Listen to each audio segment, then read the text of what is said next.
Lalu si Dimas ikut nyaut, bukan itu juga man, semalam jam 2 pintu kamar gua ada yang gedor-gedor kenceng banget.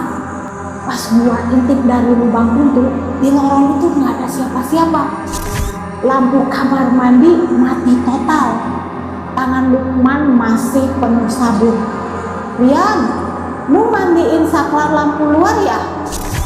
Justru hal itulah yang bikin mereka makin penasaran sama sebenarnya apa yang terjadi di kamar 305. Lukman yang udah kepalang penasaran dan agak kesal akhirnya nanya, Mas, jujur ya, semalam itu di lantai 3 ada tamu lain gak sih selain kami?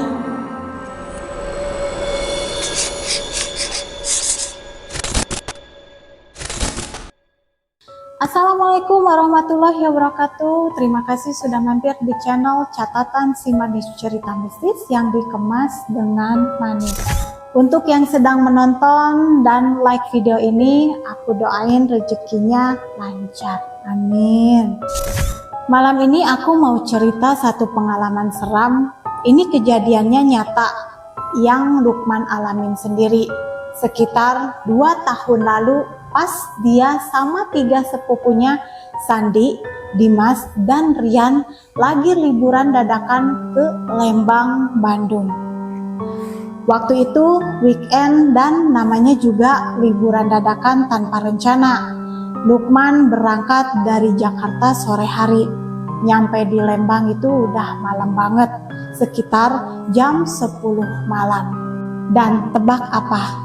Karena high season, hampir semua hotel, homestay, atau villa-villa kecil yang biasa berjejer di pinggir jalan Lembang itu penuh semua. Mereka udah muter-muter dalam kondisi badan capek, kelaparan, dan udara Lembang malam itu dinginnya luar biasa menusuk sampai ke tulang. Ini ada nih, masih ada 2 kamar, harganya murah banget lagi, cuma 200.000 per malam, kata Sandi sambil nunjukin handphonenya ke Lukman. Lukman sempat heran, zaman sekarang di Lembang weekend ada hotel cuma 200.000 dan posisinya masih kosong. Tapi karena udah capek banget dan pengen cepet-cepet selonjoran, nggak mikir panjang, ya udah seadanya hotel aja, yang penting mereka bisa tidur buat malam itu. Map langsung diarahkan ke hotel itu. Jalan menuju ke sana itu sepi banget. Kiri kanan cuma pohon-pohon pinus tinggi dan kabut tebal yang mulai turun. Begitu mereka sampai di gerbang hotel itu, perasaan Lukman langsung gak enak. Hotelnya itu bangunan tua, arsitekturnya gaya zaman dulu. Catnya putih, udah agak kusam dan terkelupas di beberapa bagian. Lampu halamannya pakai bohlam kuning yang redup banget. Malah ada yang kedap-kedip. Tapi ya nasib udah nentuin mereka di sana. Mereka akhirnya turun dari mobil sambil meluk jaket masing-masing karena dinginnya udah bikin badan menggigil. Pas masuk ke hotel, suasananya tuh sepi banget. Gak ada musik latar, gak ada tamu lain yang kelihatan lalu lalang. Cuma ada satu bapak-bapak resepsionis yang umurnya udah agak tua, pakai seragam yang kelihatannya kebesaran di badannya. Permisi Pak, mau check-in atas nama Sandi. Bapak itu nggak langsung jawab, dia cuma natap mereka berempat satu persatu dengan pandangan yang datar. Nggak ada senyum ramah khas hotel pada umumnya. Dia nunduk nyari sesuatu di laci, lalu ngeluarin 2 kunci manual yang gantungannya dari kayu. Kamar kalian di lantai 3 ya, nomor 301 dan 303. Naik tangganya dari sebelah kiri lobi, kata si bapak. "Pak, liftnya nggak ada ya?" Si bapak cuma menggelengkan pelan tanpa suara. Ya udah, mereka akhirnya jalan ke arah tangga. Saat jalan membelakangi resepsionis, Lukman sempat nengok ke belakang sebentar dan ngelihat bapak itu masih berdiri tegak. Matanya terus ngeliatin pergerakan mereka sampai hilang di tikungan tangga. Itu vibe-nya udah kerasa aneh banget sih. Tangga hotel itu dilapisi karpet merah tua yang udah bladus dan baunya agak lembab, apek, khas bangunan jarang dirawat. Lukman sekamar sama Rian di kamar 303, sedangkan Sandi sama Dimas di kamar 301. Begitu sampai di lantai 3, lorongnya itu panjang banget dan cuma diterangi lampu dinding yang jaraknya berjauhan. Kamar 301 dan 303 itu posisinya berhadapan di ujung lorong. Lukman buka pintu kamar 303 pakai kunci manualnya. Begitu pintu terbuka, hawa dinginnya tuh beda, yang bikin bulu kuduk langsung berdiri. Kamar 303 ini ukurannya lumayan luas, tapi furniturnya benar-benar furnitur lama. Lemari kayu jati besar, kasur spring bed tua dengan spray polos putih, dan ada satu cermin rias besar di sudut kamar yang menghadap langsung ke kasur. Di ujung kamar ada jendela kaca besar yang ditutup sama gorden tebal warna hijau tua. Rian langsung melempar tasnya ke lantai dan rebahan di kasur. "Ah, gila, capek banget gua, tidur gua," katanya sambil merem. Dia emang tipe orang yang pelor dan gak peka sama sekitar. Lukman mutusin buat ke kamar mandi dulu sebelum tidur. Saat dia buka pintu kamar mandi, aroma bunga campur karbol langsung kecium menyengat banget. Kamar mandinya pakai bak mandi keramik kotak zaman dulu, bukan shower. Pas dia lagi cuci muka di wastafel, tiba-tiba lampu kamar mandi mati total. Tangan Lukman masih penuh sabun. "Rian, lu mandiin saklar lampu luar ya? Gak lucu tahu, mata gua perih banget nih," teriak Lukman dari dalam. Gak ada jawaban, suasana sepi banget. Lukman buru-buru bilas muka pakai air bak seadanya, terus meraba-raba nyari gagang pintu. Saat Lukman buka pintu kamar mandi, ternyata lampu utama kamar masih menyala terang benderang. Dan si Rian, dia udah mendengkur tidur pulas banget di kasur. Pikirnya Lukman, berarti bukan dia yang matiin saklar.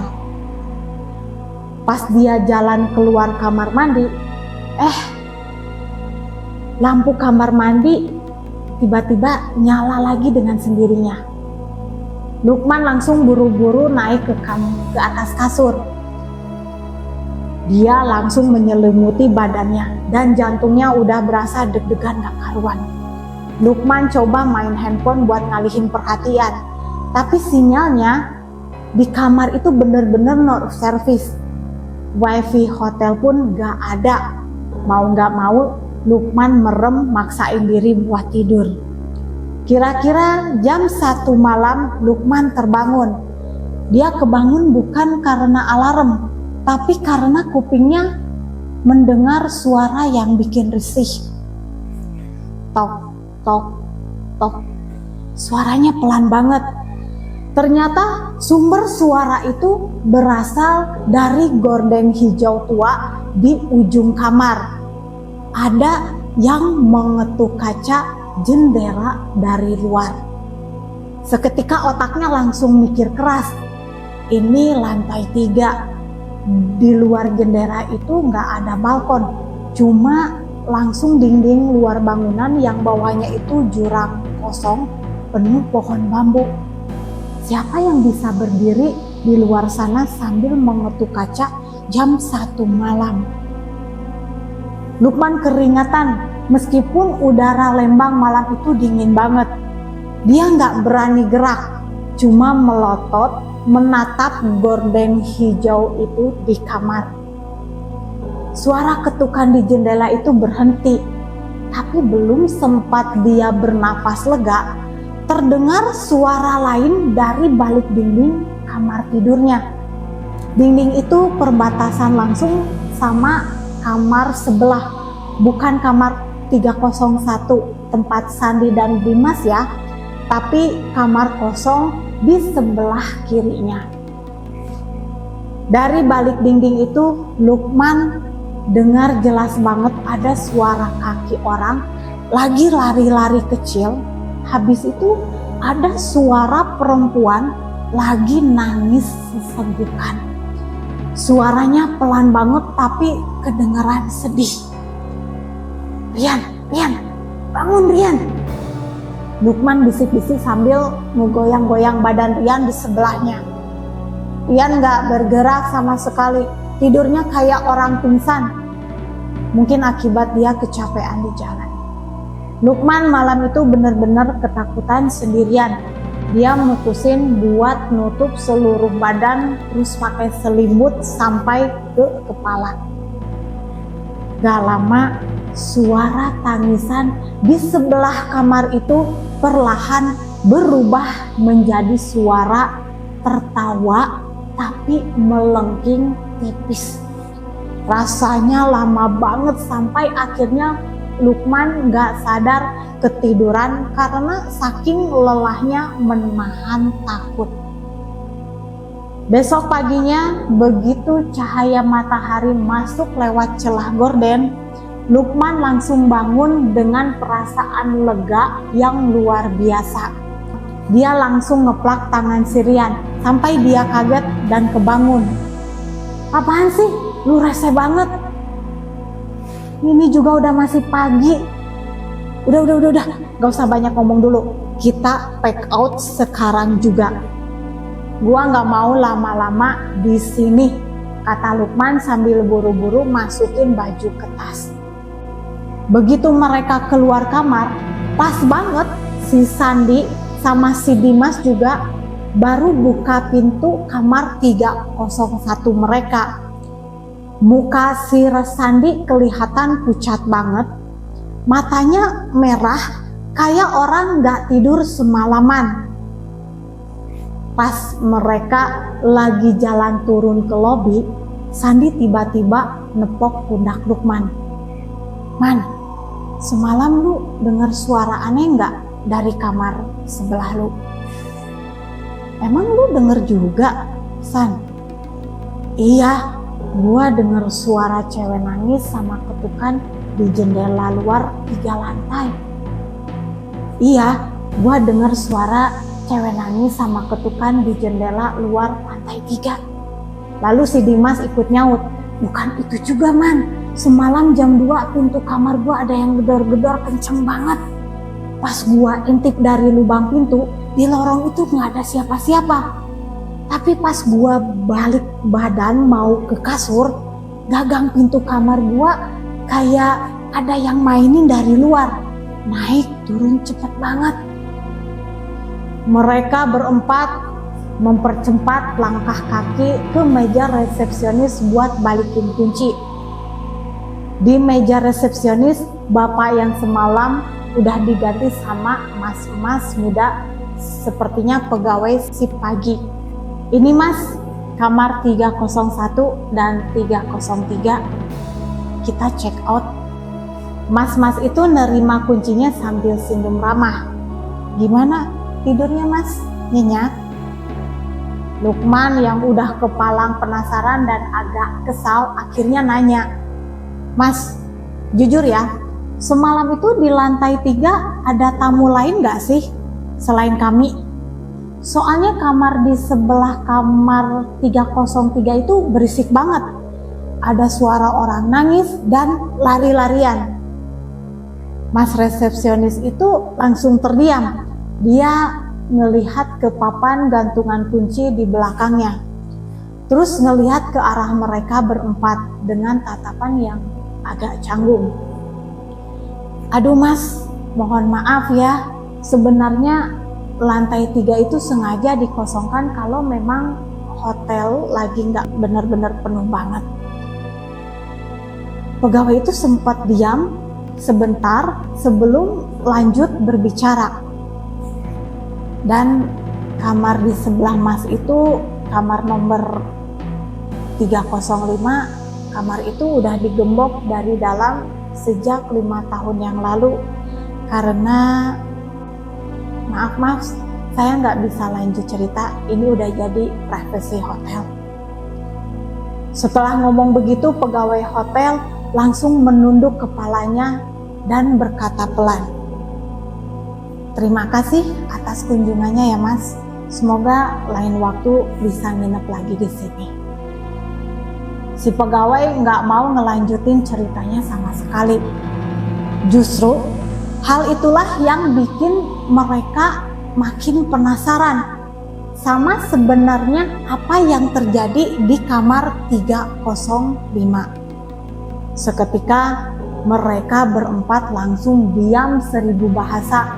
Nggak pakai nanya-nanya lagi, mereka langsung balik badan, jalan cepat ke arah mobil dan langsung tancap gas meninggalkan hotel itu secepat mungkin.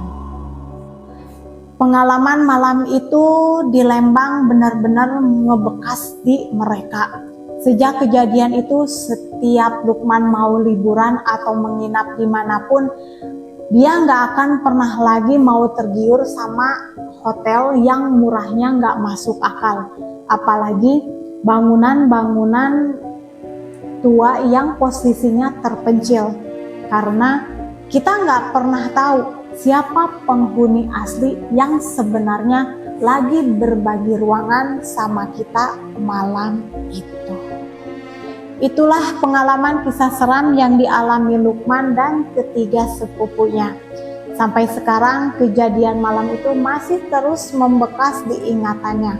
Seolah semua suara, suasana, dan rasa takutnya masih jelas teringat sampai hari ini. Terima kasih sudah menonton sampai akhir. Kalau kalian suka sama cerita ini, jangan lupa kasih like di video ini ya. Aku pamit undur diri dulu, sampai ketemu lagi di cerita pengalaman seram lainnya. Wassalamualaikum warahmatullahi wabarakatuh.